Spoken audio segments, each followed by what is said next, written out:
mwaramutse neza abakunzi b'akabumbu Talk Sport. Muri iki gitondo turabashuje aho muherereye hose ku isi, tukaba tugiye kubagezaho amakuru y'imikino yo kuri uyu wa kane, itariki zo ni 25. Turaza ingingo z'ingenzi turi buze kwibandaho, turaza kwibanda cyane cyane ku makuru ya shampiyona y'Abongereza.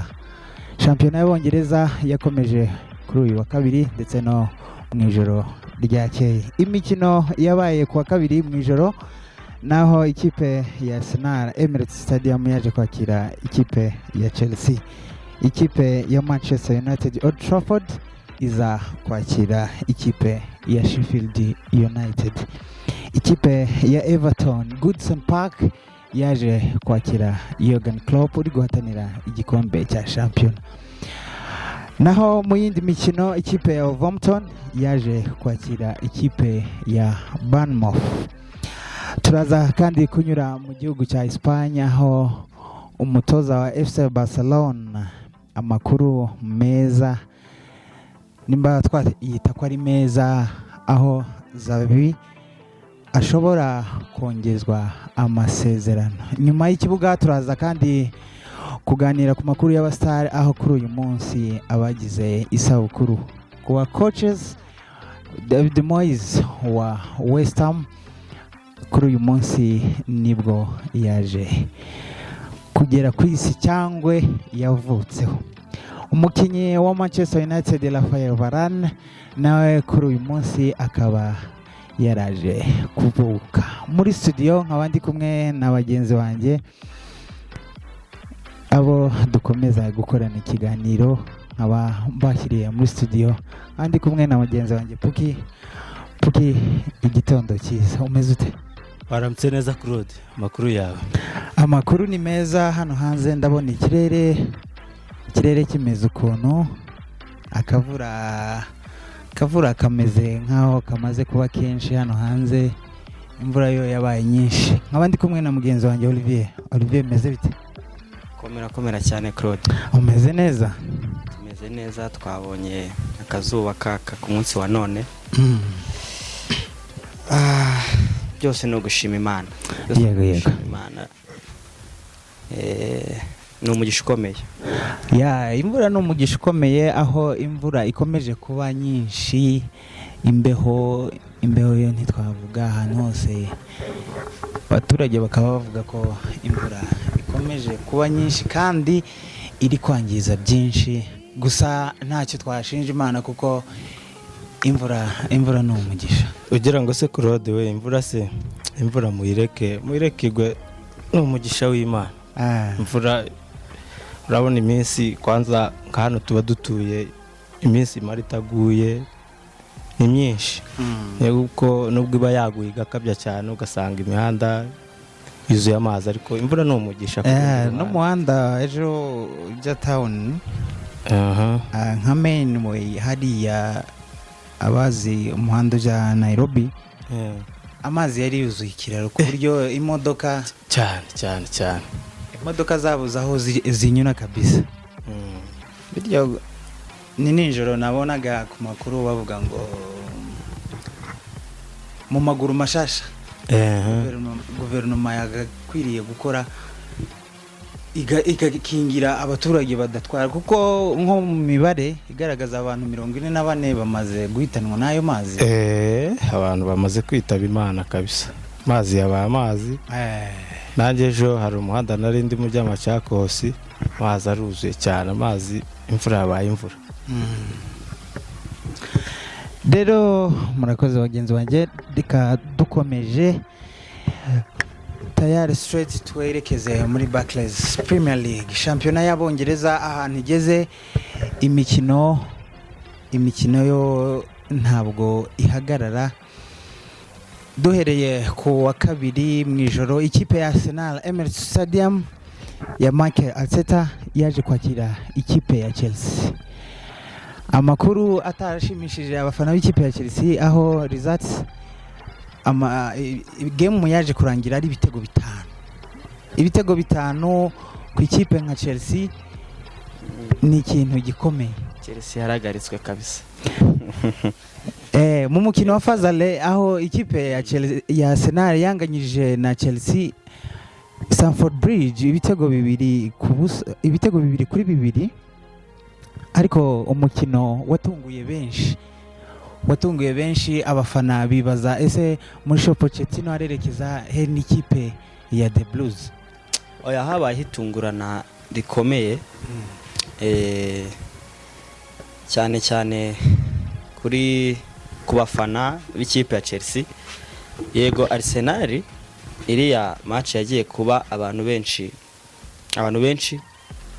biteguye ko Arsenal ariyo ibishobora kudomina game ndetse iminota 90. Yego. Ariko nta witegaga ko iriya match Chelsea yari gutsinda ibitego 5-0. Ni habayeho gutungurana gukomeye, ndetse twabonye ko Arsenal iriya match yaradomina iminota 90. Yego. Bihariye baro mu buryo bwose bushoboka kabisa. Kumpinduka se ubona Mikel Arteta yakoze Emirates Stadium bitandukanye n'umukino wabanje aho banganyije ibitego bibiri Stamford Bridge, nizihe mpinduka we waba warabonye aho ikipe ya Arsenal yakoze ku kibuga cyayo yakira Chelsea Emirates Stadium? Ubundi kigaragara urebye match ya Arteta mu gice cya mbere ko Chelsea iza kubona igitego ntabwo yari kubukibye, kubera ko wabonaga ko bageragezaga kugerayo. Arsenal yabonye igitego hakiri kare. Chelsea mu minota 15 yasaga nkaho itari mu mukino, ariko nyuma y'iminota 15 yaje kugaruka mu mukino. Mu gice cya mbere cyose yagombaga kubona igitego, ahubwo sinzi impamvu itakibonye, kubera ko twabonaga ko ishobora kubona igitego. Amakuru ava muri coaching staff cyangwa mu bafana b'ikipe ya Chelsea baravuga ko Palma cyangwa se rutayizamu ubu uhanganye na Erling Haaland wa Manchester City, aho bombi bafite ibitego 20, kubura kwe hari byinshi byafectinze Chelsea kuri iriya match. Yego, absence ya Cole Palmer yagize impact nini cyane kuri resultat twabonye ku ijoro ryo kwa kabiri. Yego, kubera ko tumenyereye ko uriya muhungu Cole Palmer ni nkawe uhetse Chelsea ku mugongo. niwe creating izo chances. Yego, niwe tsinda ibitego. Ngewe ndibaza ko kubura kwe muri iriya match hari pursa ntoya yagabanyutseho, ndetse no muri urebye na morale y'abakinnyi mu kibuga yari yasubiye hasi. Mbona ko kabisa ni abafatiye runini isezo amaze kubatsindira ibitego 20. Urumva niwe ubafatiye runini cyane kuri iriya squad ya Chelsea. kubanzamo Thomas Partey ukicaza Jorginho, ukabanzamo Declan Rice na Jorginho, Couloir ya Jorginho na Declan Rice na Thomas Partey. Ubona Mikel Arteta impinduka yakoze zo kubanzamo Partey zaratanze umusaruro kurusha kubanzamo Jorginho? Ahubwo icyo mbona kuri Arsenal yakoze kuri Mikel Arteta kuza kubanzamo Thomas Partey, yego, ndatekereza ko ari Yeshua nziza yatekereje kuza kuruta kubanzamo Jorginho. Ati impamvu ni iyi, kubera ko kuri Thomas Partey yego, ni umuntu ukina ni rido defensive, yego, akina ari defensive kuruta attacking. Sasa kuza gushyiramo Thomas Partey yari shuwa nziza, kubera ko mwarabibonye nk'igitego cya mbere Rice yatanze ya assist, yagezeyo yari free. Ntago Rice byamusabaga kugenda agaruka, ahubwo ngiye cyo nabonye Rice ari box to box mwiza kuruta uko yari kubanzamo Jorginho. Iyo Jorginho arimo ubona Rice atari free kugenda imbere, ubona asa n'utinya mukuntu, ariko Thomas Partey yaraje ashaka uburyo bushoboka bwose kuza kuziba icyuho cya defense yiwe no hagati. Njye mbona ari bwo buryo bwiza yakoresheje bwo kuza kwica umukino. Thomas Partey yari amubereye kabisa, konsinya yari yamuhaye, wabonaga ko Thomas Partey yazumvishije. Twibutsa abantu ko ibitego byose bitanu bya Arsenal, Trossard ku munota wa 4 yari yafunguye amazamu. Ku munota wa 52 Ben White defender yaje gutsinda igitego cya kabiri. Munota 57 Kai Havertz, tubibutsa ko Kai Havertz yari umukinnyi wa Chelsea, aje gushyiramo igitego cya gatatu. 65 Kai Havertz aje kongeramo igitego cya kane. Ben White ku munota 70 yaje gutsinda naho igitego cya kabiri. Ibitego biza kuba bitanu. Ku kandi kabazo nababaza muri studio, ese Ben White nk'umu defense kuzamuka cyangwa Montezi yiwe kuzamuka kwe aho atsindira ibitego bibiri, ubona ko impande za Chelsea aho kubura Gusto ukabanzamo Marc Cucurella ari byo byahungabanyije cyane ku ikipe ya Chelsea? Njyewe ko nabibonye iriya defense ya Chelsea ntago yari strong, ntago yari ikomeye, ku buryo wabonaga ko habayeho miscommunication inshuro zirenze imwe. Cyane cyane kuri iriya couloir ya Marc Cucurella. Yego. Arsenal niho baro nyinshi bagiye creating ama chances, kubera ko wasangaga Ben White yari arimo azamuka, urumva yazamuka noneho Cucurella ugasanga asigaye wenyine. Noneho Ben White yazamuka ari kumwe na Saka, yego, kuba beatinga bikoroha. Niho twaboneye kiriya aho igitego cya mbere cyaturutse kuri iriya couloir. Ariko nanone twakibagiza contribution ya kapiteni wabo Martin Odegaard bigaragaje kuri iriya game ya Arsenal na Chelsea. N'umutekinisiye uza akazi ke kabisa, azi kumanaginga game, uburyo yari ari gukina hariya hagati, contribution yiwe, pass atanga. Je nibaza ko yafatiye runini, cyangwa contribution yatanze muri biriya bitego, yego, yari wo musingi wa resultat twabonye. Kubona midfield ya Arsenal ibanzamo Thomas Partey na Declan Rice na ndetse na captain, wabonaga ko impinduka zahindutse kabisa. Ikipe ya Arsenal hagati yishe Chelsea kabisa, aho ikipe ya Arsenal defense yose izamuka, ba Ben White, ba Gabriel Magalhaes ndetse na Saliba, ukabona ko batatse Chelsea cyane guhera ku munota wa mbere kugeza ku munota za 70, aho Arteta yaje kubona ko ikipe yose yayirangije, asimbuza abakinnyi, arabaruhutsa, yinjizamwe abandi kugira ngo nabo bigaragaze, kugira ngo imikino isigaye tubibutse ko basigaranye ndetse na Tottenham Hotspurs ndetse na Manchester United. Bityo aruhutsa abakinnyi nk'aba Bukayo ndetse na Trossard, yinjizamo Martinelli, ukabona ko n'impinduka Arteta arashaka nawe gutwara kino gikombe.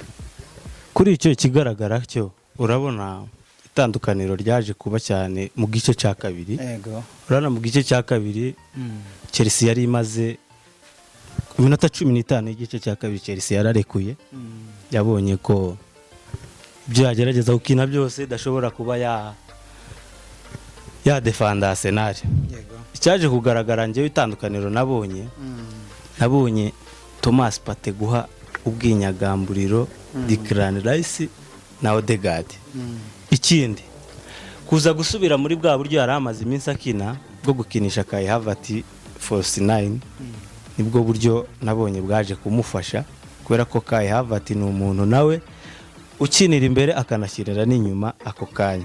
yego Ikindi kintu ugendeye kuri defense ya Chelsea, Poch yari yayirangaje cyane, yayirangaje urana nk'iminota 10 ya mbere.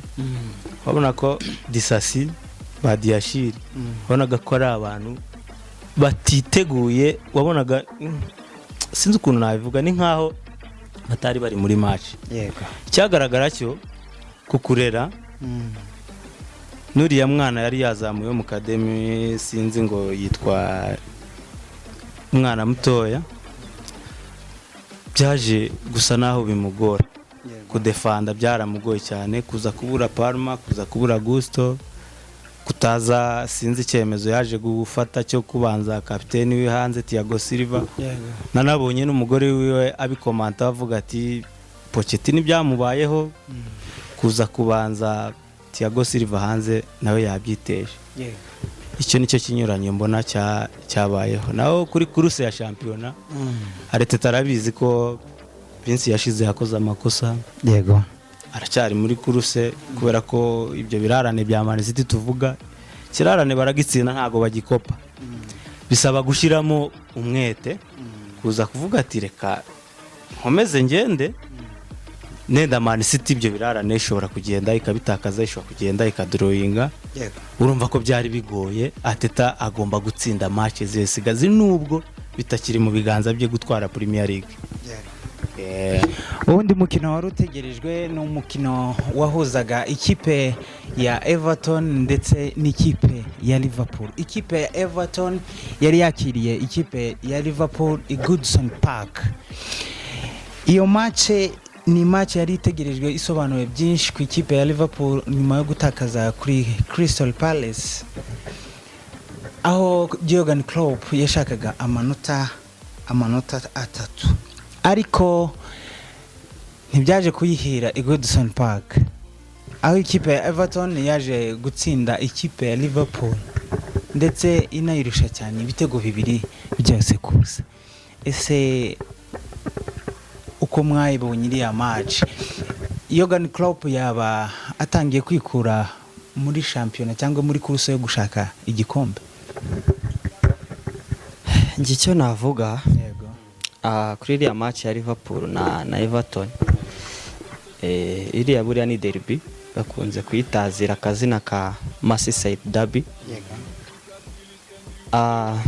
Match ni match yari gize ikivuze ku mpande zombi, ari uruhande rwa Everton ari n'uruhande rwa Liverpool, kuko Everton ni ikipe iri mu ntambara yo kwikura muri 3 zimanuka.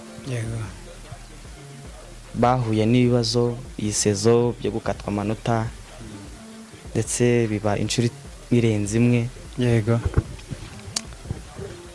Nabo urumva ko bagiye kuri iriya match hari ikintu kiri kubasunika, bavuga bati aya manota kuri twe hari byinshi yadufasha.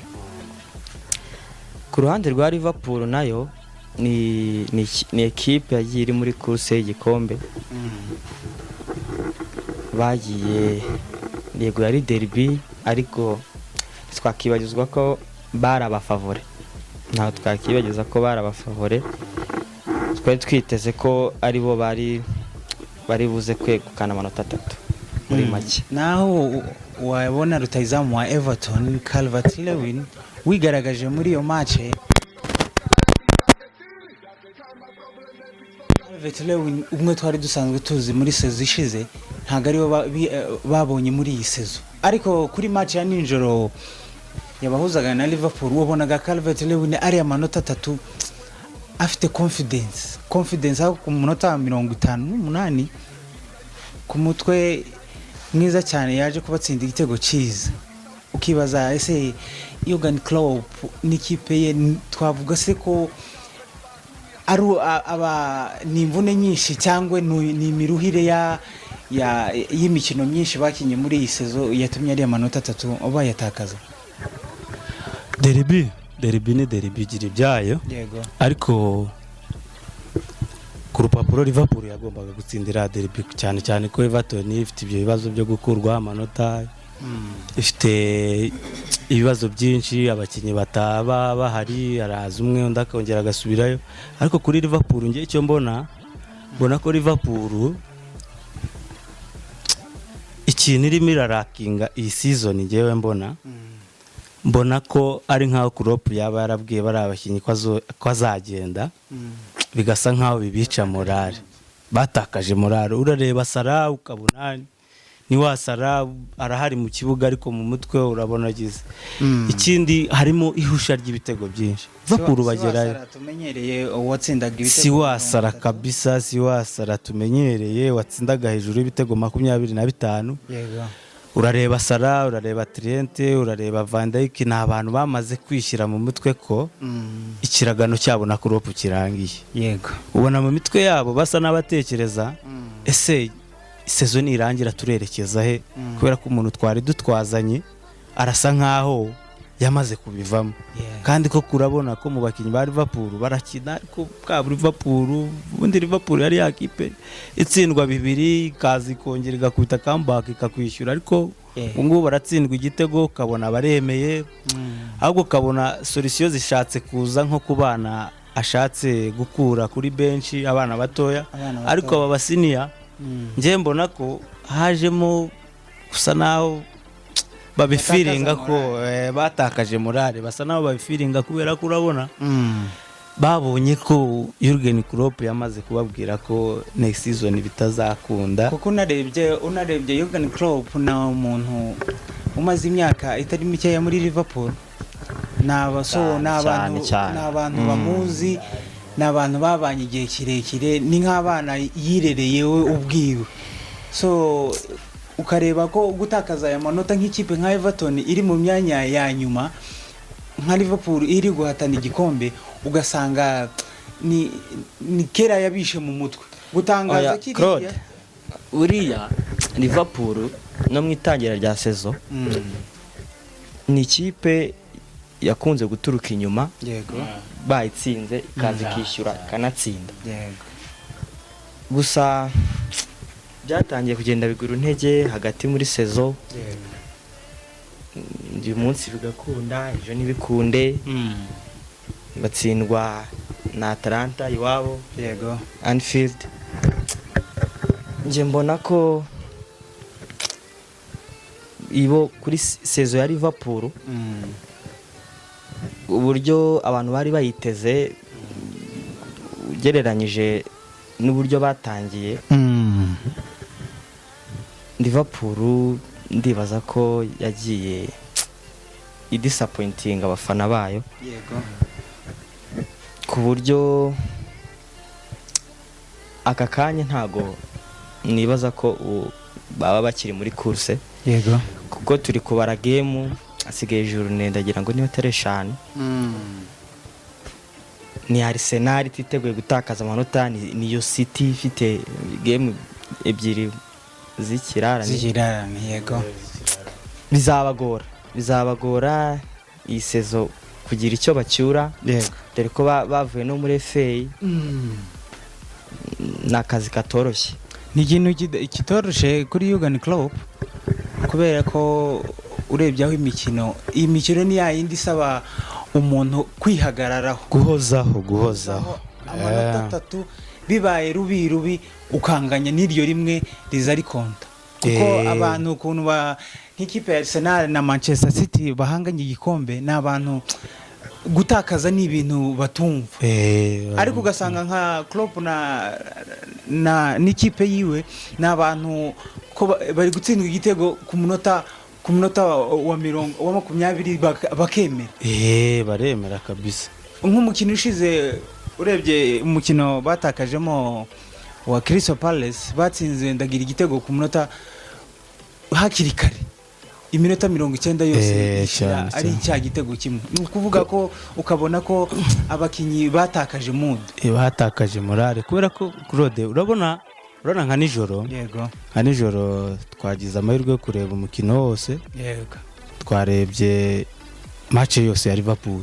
Ubonaga ko Klopp akimara gutsindwa igitego nawe kuri touchline wabonaga ko asa n'uwemeye, wabonaga ko nta zindi solution yaza gukoresha kuri iriya match. So wabonaga ko Klopp nawe ni nkaho yamaze kubibonamo ko bari abana byamaze kuba intege kugenda kugira gute. Urabona ko nawe nimugoroba ari wa Klopp ndasanzwe menyereye ku gitutu ku bakinnyi ababwira agira gute, ariko wabonaga nimugoroba yasaga n'umuntu utuje cyane. Dukomeje ku yindi mikino yarayibaye, ikipe ya Manchester United Old Trafford yaje kwakira ikipe ya Sheffield United, aho ikipe ya Sheffield United inavuga ko ku ruhande rwanjye ukuntu nabonye match yatunguranye aho match yaje kurangira ari ibitego 4-2, aho ureba ikipe ya Sheffield United batangiye kare batsinda ikipe ya Manchester United. Ureba yego nibo bafunguye amazamu, ikipe iri wayo nka Manchester United igatsindwa na Sheffield ibitego 2 byose utaragira icyo ubona. Nko ku munota 35 ikipe ya Sheffield United yari yafunguye kera amazamu. Ku munota wa 32 Sheffield yari yafunguye amazamu biturutse ku makosa ya kipa Andre Onana waje gutanga passe nabi, yifuzaga kuyiha Diego Dalo, gusa mahirwe make passe ntiyamugeraho. Umukinnyi wa Sheffield ahita yirekipera vuba ahita ashota mu izamu, igitego cya mbere kiba kirabonetse. Aho ubona ikipe ya Manchester United kuri ubu isigaye itsinda cyangwa tuvuge gutsinda byayigoye cyane, aho ikipe iva iwayo ikaza iyitsinda, ukabona ko Manchester United muri defense yayo ubu uri kubonamo Maguire gusa, uri kubonamo Maguire, ugasanga Maguire ari gukora nka striker, Maguire ari gukora nka defensive, ugasanga ni ikipe defense yabo kabisa. Twavuga ko niko akundi baza bavuga iri kuva kabisa cyane nk'ikipe itsinzwe ibitego byinshi muri iyi sezo. Washira muri ako gatebo kamwe n'ikipe ya Manchester United. Urabona njewe kuri Manchester United kugeranyije n'umukino uko wagenze, mbona ahubwo ikinyuranyo cyabaye ku bakinnyi. Ati gute? Urabona ku bakinnyi, urana nka kapiteni wabo Bruno, ukabona hari Maguire, ukabona na Casemiro, nibo mvuga ko bapushije kugeza 90 irangiye.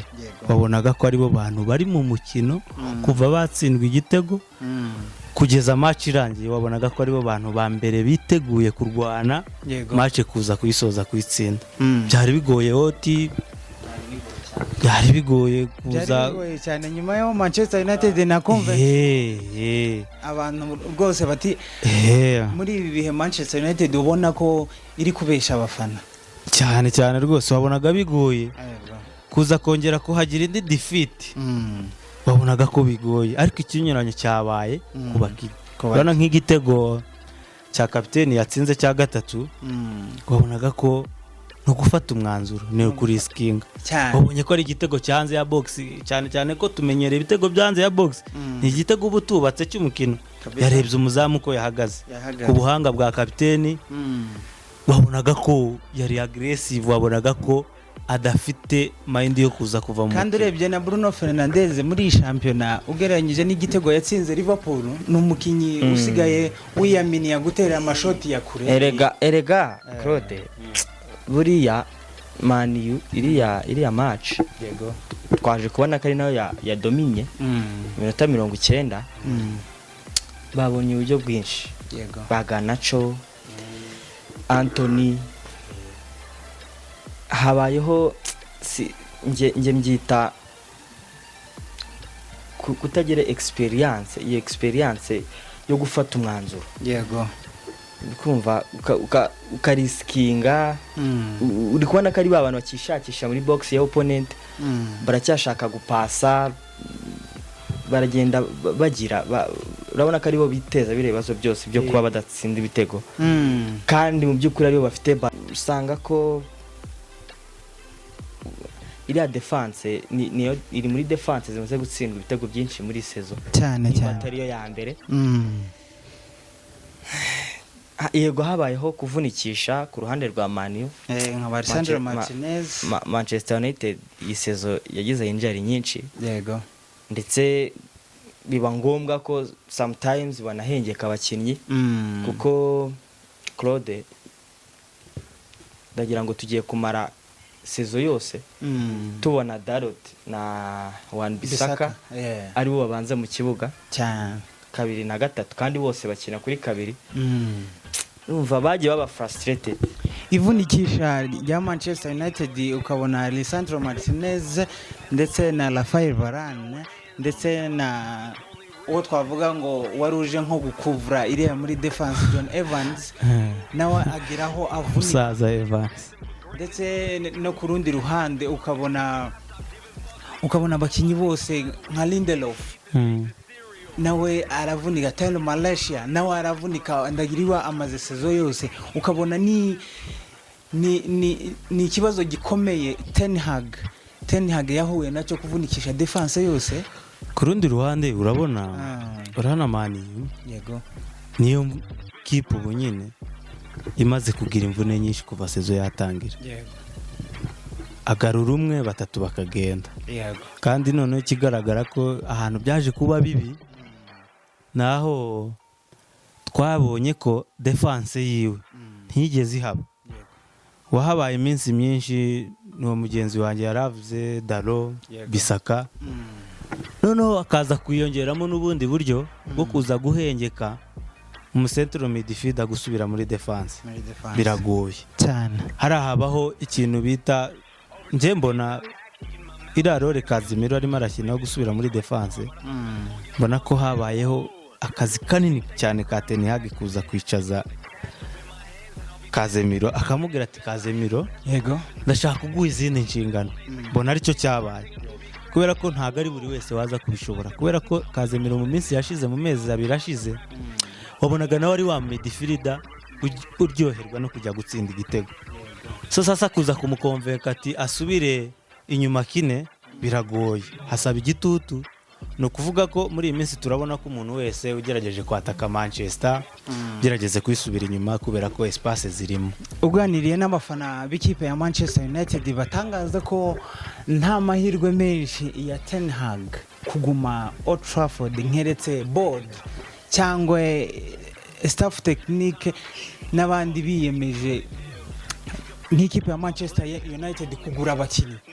Urebye imvune bafite ntago ariyo wavuga ko bakina umukino wa finale wa FA Cup kubera ko Manchester United ubu nyine uyirebye ni ikipe twavuga ko itari mu bihe byayo byiza.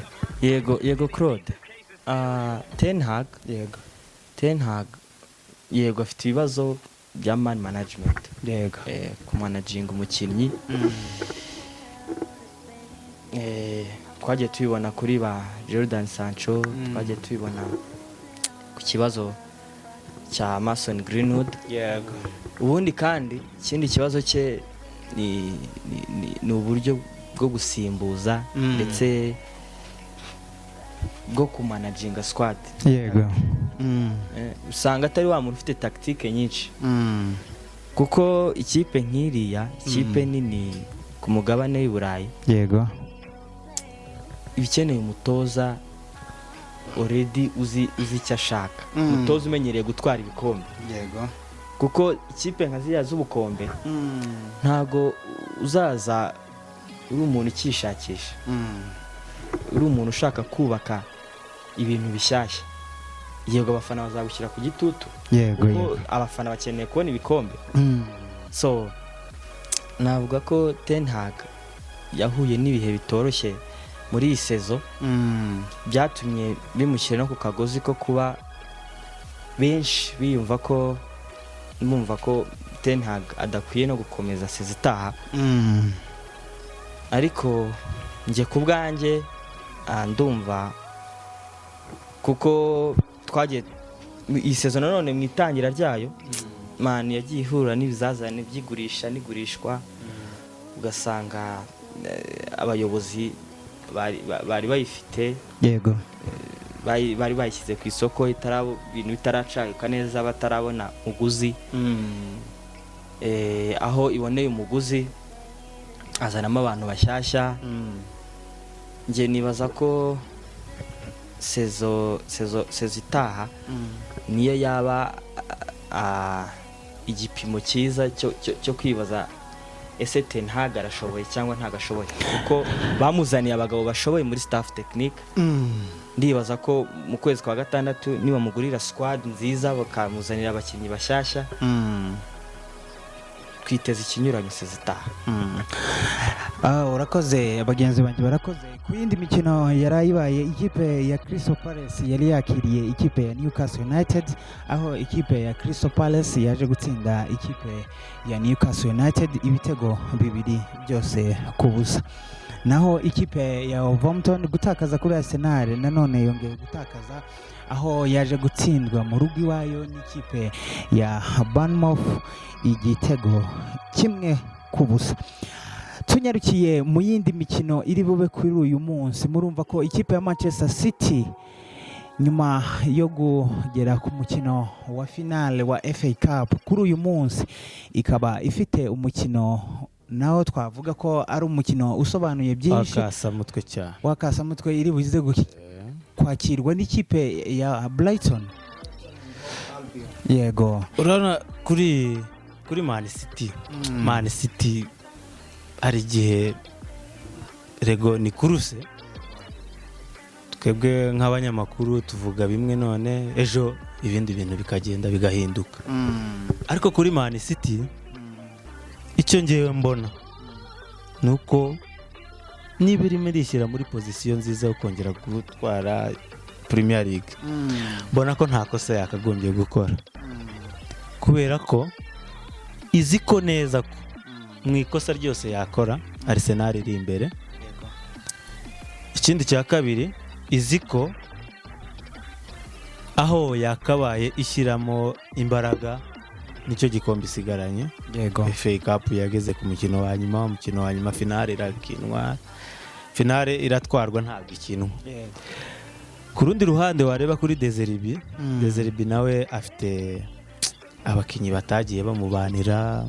Urabona Bitoma, urabona Estopino, urabona Isisco nabonye nawe ari doubtful kuza kuba ari ku mukino. Yego urabona ko afite abakinyi benshi batarimo barahaba. Yego ariko ku rundi ruhande ukibuka ko Dezerbi nawe ni umuntu usa n'ukina ibintu bya Pep Guardiola.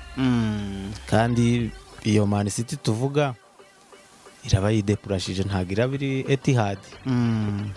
Ntago byaza kuyigora. Yego ariko ku rupapuro Man City ni yakipe igeze mu mikino 6 ya nyuma. Yego igaragaza ubushake cyane kuruta uko iba yaratangiye.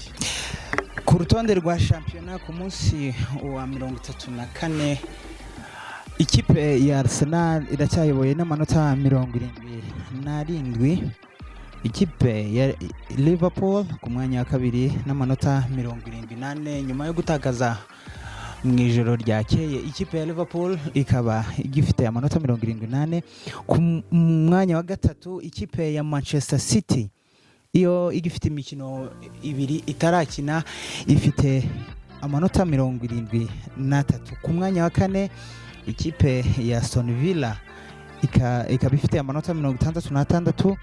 Ikipe ya gatanu ni Tottenham Hotspurs. Ikipe ya gatandatu ni ikipe ya Manchester United aho ku mugoroba yaje kubona amanota 3 ikaba ifite amanota 53.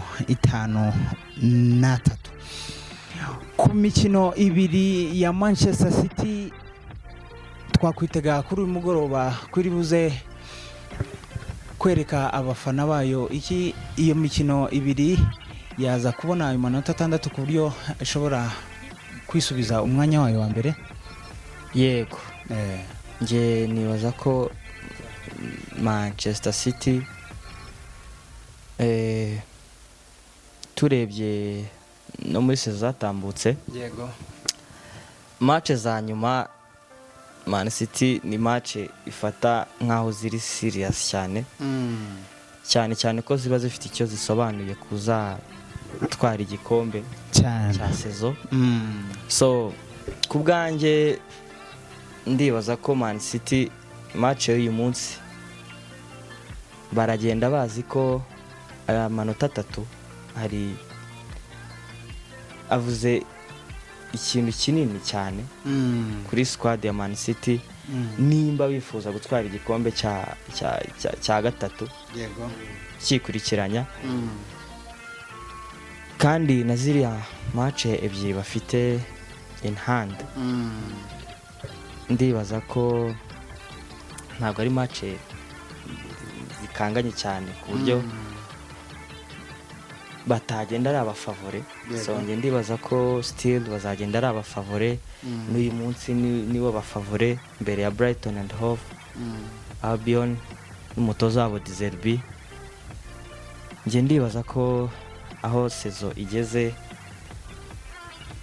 ibintu biri kugenda bisobanuka. Urebye kuri uyu munsi wa 34 wa shampiyona abakinnyi bayoboye abandi mu gutsinda ibitego Erling Haaland wa Manchester City n'ibitego 20, Cole Palmer wa Chelsea n'ibitego 20. Ku mwanya wa gatatu dufite Ole Watkins wa Aston Villa akaba afite ibitego 19, Dominic Solanke akaba afite ibitego 18. Ku mwanya wa gatanu turaza gusanga Isak wa Newcastle ufite ibitego 17. Dukomeje n'ayandi makuru tunyarukiye mu gihugu cya Espagne ku mutoza w'ikipe ya FC Barcelona. Amakuru aturukayo meza nuko ubuyobozi bwaba bwongeye kumugirira icyizere nk'umwana wo mu rugo. Umukinnyi n'umutoza wayikiniye. urabona kuri Xavi yego kuri Xavi cyane ko ejo bundi nibwo twari kumwe n'uwo mugenzi wanjye Olivier. Kuri Xavi njyewe mvuga ko urebye Barcelona na Xavi ko yatangiye nawe bigeze hasi bibi. Yego Mwaka ushize yaraje umwaka wa mbere yatwara La Liga. Ubu ngubu baracyari uwa kabiri biracyashoboka cyane ko yes nubwo ari Real Madrid isa naho imuri imbere ariko biracyashoboka mu mapuro kubera ko ntaho baratanga igikombe. Yego Kidi cya kabiri kuri iyi sezo ya Barcelona wabonaga ko ari abakinyi bashasha. Projet igoye, projet y'abana batoya abasaza, wabonaga ko ari projet igoye kuri Xavi. yego Ariko kuri uyu munsi yavuyemo kimwe cya kane cya Champions League. Urabona ko bitari bibi. Nyuma yaho waje gutsindwa n'ikipe ya Paris Saint-Germain. Urabona ko ni ibintu bitari bibi cyane kuri Xavi na groupe ye. Kindi cya gatatu mbona ko Laporte umuyobozi wa Barcelona yego mbona ko yaba yararebye ko buri gihe kuza gukomeza kwirukana uzana uyu bitazakunda. yego Nje ku giti cyane mbona ko Laporte ashobora kuba yararebye na body ye kavuga ati reka dutrusting process nende imbere bishobora kuba ari byiza kubera ko urabona ko Xavi arakina. Ni umuntu aratsindwa ariko arakina. Ubona wa mpira wa Barcelona tiki-taka yaragarutse. Ubona ko afite ukuntu arimo aragenda bipfundikanya. Ubona ko next season bamuhaye umwanya iyo process ishobora gukunda, ishobora gutrusting igakunda cyane ko ubona ko ngiye mbona ko abakinnyi ba Barcelona ubu nyine n'abana bataragira experience imyaka yawo. Urabona ko urebye ba Pedri urabona ko ari abana cyane. urabona ko ari abana bagomba guhabwa umwanya, ariko bikaba ko kuri raporute ngiye icyo mbona abonye ashobora kuba yarebye akavuga ati aba bana bafite umutoza bamenyereye, bafite process twari turimo, nubwo atari bibi kuza kuviramo kimwe cya kane muri Champions League ntabwo nabyitamo bibi kuri Barcelona. Aho ikindi kintu mbona ko Xavi kuza gusezera, kuza kujya kuri mikoro akavuga ko next season batazakomezanya, mbona ko ari nk'igitutu yari yagize. Abonye ko muri ya minsi yataga amanota atari ngombwa, akishyurwa ibyo yatsinze, ariko ubu nyine mbona ko ari cyo gitutu cyatumye abivuga. Ariko kuri ubu ngubu nanjye ndi kumwe na raporute, reka dutestinge turebe, dutrustinge process turebe uko byazagenda. Niko bakunda kuvuga ngo let's trust the process, turebe icyo Xavi wenda aba yaza icyo ahishiye abandi bafana baramutse bamugiriye icyizere, kuko ntago wavuga ngo byari byaba confirm. We never know, aba boss abakire baba bategereje byinshi muri club, bategereza nyine ko kumugirira amahirwe ni ikindi cyizere nk'umuntu wabaye muri club cyangwa wigeze no kwibera captain. Bamuha ayandi mahirwe akongera agashaka iyindi timu, ku buryo twareba Barca ya kera ya ba Lionel Messi, ba Neymar muri Clasico, kubera ubu ngubu ikipe ya FC Barcelona muri Clasico zine ziheruka, ikipe ya Barcelona yaje kuzitakaza itsindwa n'ikipe ya Real Madrid na Carlo Ancelotti. Ubona ko gutsindwa Clasico hariya muri Espagne ni ibintu bitazabyumvikana ku bake n'abafana batazababyumva cyane. Rero ku bwanjye nk'uko mbibona n'ayandi mahirwe Xavi afite byinshi byo gukora.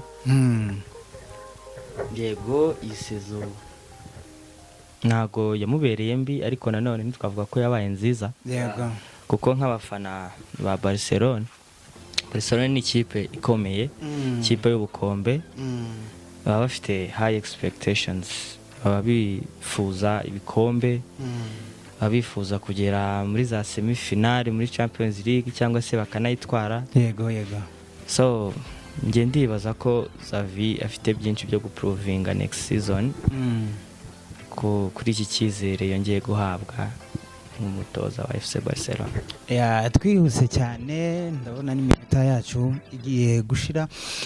Tunyure mu makuru y'abastar atandukanye abavutse kuri iyi tariki. Turasangamo nk'umukinnyi Raphael Varane, n'umufaransa ukinira ikipe ya Manchester United, ndetse na Kulusevski ukinira ikipe ya Tottenham Hotspur. Mu bakoci turaza gusangamo David Moyes, nawe wanyuze mu makipe atandukanye nka Manchester United, ubu akaba ari muri West Ham. Umutoza ugejeje imyaka 61, ubonye ko azobereye iyi kariyeri, amenyereye akazi.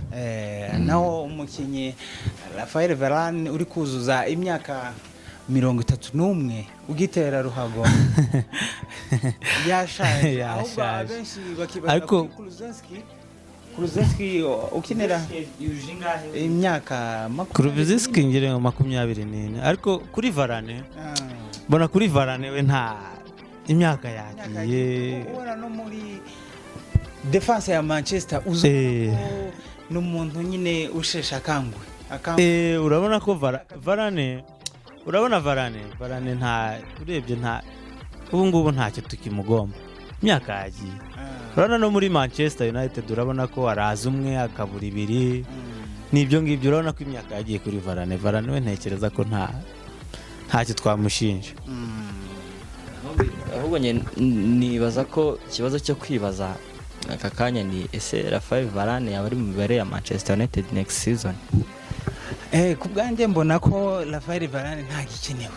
Ikipe izina ukuntu rifite, yego nubwo bavuga ngo ese Claude, wowe ku bwawe ubona defense ya Manchester United n'abakinnyi ifite n'ubukombe bwa Manchester United bari kuri iyo level?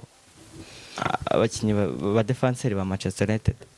uganiriye n'abafana hanze bakakubwira icyo batekereza, abenshi bibaye bishoboka uko twaganiriye n'abafana baravuga ngo umukinnyi wenda wakagombye gusigaramo hariya n'izi mpande nk'uko wabona Wan-Bissaka ndetse na Diego Dalot, akavuga ko John Evans na Rafael Varane bagomba kwirukanwa kubera ko imyaka yabo itabemerera neza gukina. Kuri icyo ngicyo ndewe kuri icyo ngicyo mugenzi wacu Olivier yarabajije, ngiye mbona ko kuri Varane mbona ko next season yahaba ariko atari yo shuwa yo kuza gukuza undi yazamuye cyangwa se yaguze kuza urabona nk'uriya mwana Seki uriya Kabwara kuza kuba hari Varane akaza akamu experience cyane cyane ko ndabigendera nko kuri urabona nko kuri Chelsea Thiago Silva mbona ko yari yo sezo ya nyuma, ariko urabona ko asa naho arimo arashaka gukuza Badiashile na Disasi. Je kuri iyi sezo mbona ko yahandi mahirwe Varane ariko atarayo mu kibuga cyane kuza gukuza uriya mwana Kabwara n'abandi yabaguriyeho kuza kumenyera umuco wa ekipe. Yego, murakoze bagenzi banjye twabanye kuri uyu munsi, mbashimira cyane ku kiganiro cyiza tugize kuri uyu munsi, mbashimira cyane. Amakuru yo nakagaruka kuri Akabumbu Talk Sport. Yego, cyo twabwira abakunzi bacu no gukora subscribe, share ndetse bakana likinga, naho amakuru nakagaruka. arakoze cyane mugenzi wanjye Puki, nawe yakongera yagira kuri icyo ngicyo. Amakuru nakagaruka, subscribe ziba zikenewe, ariko noneho tukibutsa n'abantu kuzajya bakurikirana ibiganiro kubera ko haba harimo amakuru meza, kandi tukanemera ko komenti zabo ikintu cyose bakomentingaho turabyemera, tukazajya tunafasha n'uburyo bwo kubisoma tukagira ibyo twakora. Murakoze. Nshimira bagenzi banjye ndetse nawe twabanye kuri uyu munsi ku Kabumbu Talk Sport. Uyu munsi nakagaruka, icyo twagusaba ni ugukora subscribe ndetse na share kuri bagenzi bawe, mukaza mukurikirana amakuru meza kandi yizewe naha wayasanga. Ngewe muri studio mukaba mwari kumwe nanjye Serge Claude, ndetse nari kumwe na mugenzi wanjye nge ndi Olivier Iradukunda. Nanjye nitwa Puki. Amakuru yo nakagaruka tukazongera ubutaha. Ciao. Kazina ngo ni Puki, tugomba kuzagasubiraho. Ubutaha ndibaza ko tuzasasa inzobe tukakaganiraho neza. Izina ryo ni ngombwa, ariko Puki ni izina rirazwi, ni izina rizwi cyane, ko ni izina rirazwi hanze ahangaha, nkereka niba mwe mutari muriza ariko rirazwi. Sawa, murakoze. Amakuru yo nakagaruka. Ciao.